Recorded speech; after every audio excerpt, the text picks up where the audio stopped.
Okay, so we all know that powers and abilities, they define the superhero genre. But when you're planning out your comic book universe, you have to take powers into consideration when you're deciding what you're going to write and how your stories are going to progress. The powers do play a factor in your story. That's just a fact. You know, we like to think that they don't and that you can just have awesome fight scenes and battles, but the powers definitely play their part in your story. So we'll look at why you shouldn't overpower your hero and you shouldn't underpower your villain, because we need that to be an equal conflict or as close to an equal conflict as possible. And if the odds are somehow tilted, there should be one way, at least one way, as Doctor Strange said, out of a gazillion, that your hero can triumph or that your villain could triumph. That's important. So when you make your characters, you shouldn't make them OP. Superman is very, very, very difficult to write. One of the reasons why Superman doesn't translate into video games and other media besides movies, even TV, well, is because he's so overpowered. Where is the drama in somebody who can basically do anything? Superman can fly. Superman is almost invincible. He can project power and energy. He can breathe underwater. He can lift up everything. He can hit harder than anybody else can hit. So in Superman's world, what is the struggle? That's kind of why they gave him the MacGuffin of kryptonite, because he needed a weakness. Because without kryptonite, what threat does he really face? Now, there's clever ways of getting around that problem. If you remember in Superman 1, they did expose one of Superman's limitations in his powers. Lex Luthor exploited the fact that despite how fast he is and how powerful he is, nobody can be in two places at once.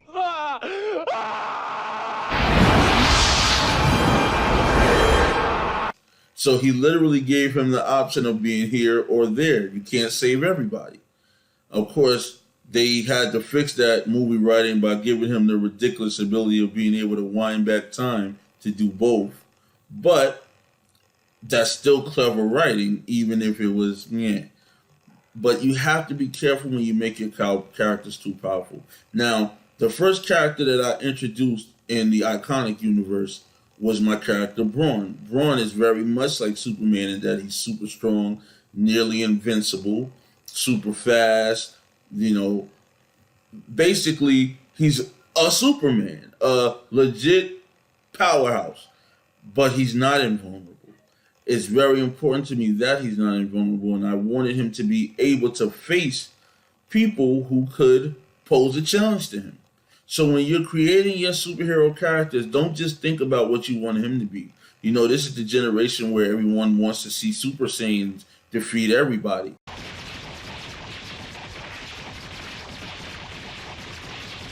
But think about even that arc.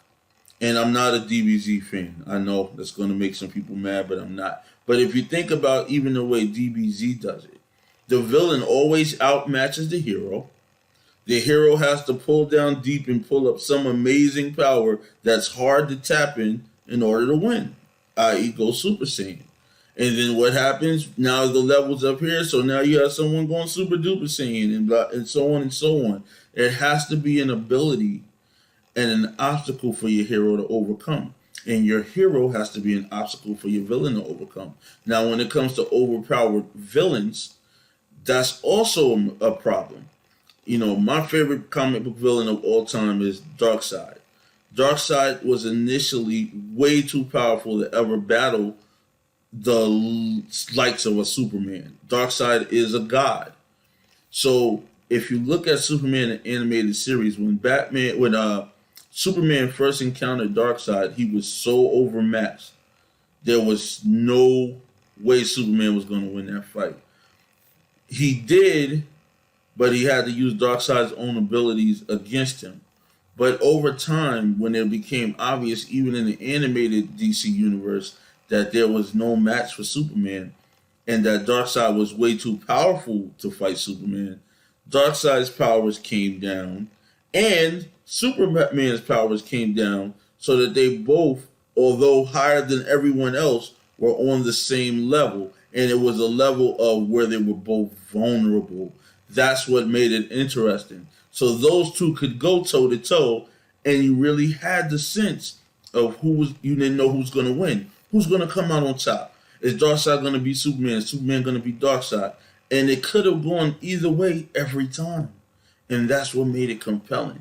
If you look at Batman, Batman has a very select set of skills. But what I do have are a very particular set of skills.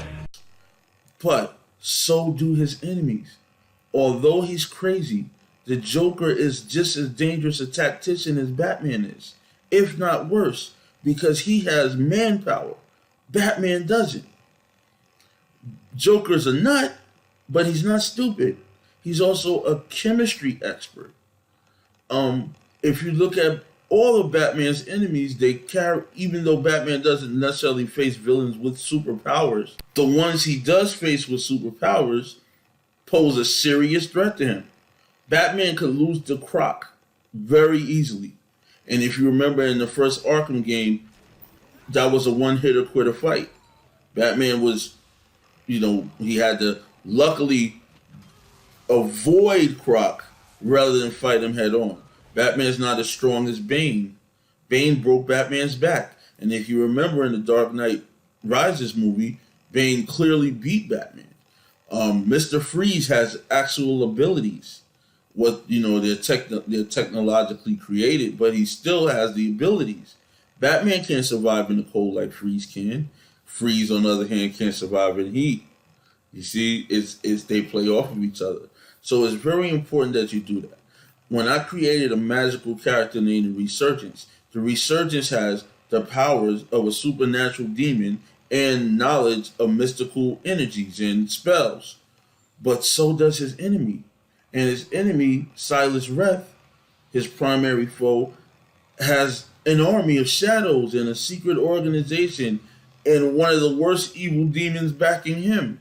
So there has to be some kind of conflict with their powers that allows these things to happen so that you write the story. If you really, really pay attention to Spider-Man, Spider-Man's powers really dictate his story and his villains. Spider-Man climbs things, so does Dr. Octopus. Venom is literally someone who has most of Spider-Man's powers turned up to another level. So it's all about how the powers dictate the story, not how they play out in fights. If you're going to make a comic universe, remember that. All of your characters need to have amazing powers, and some need to have amazing abilities, but they all need to have weaknesses and foes who can match up well against those powers and abilities. What do you think?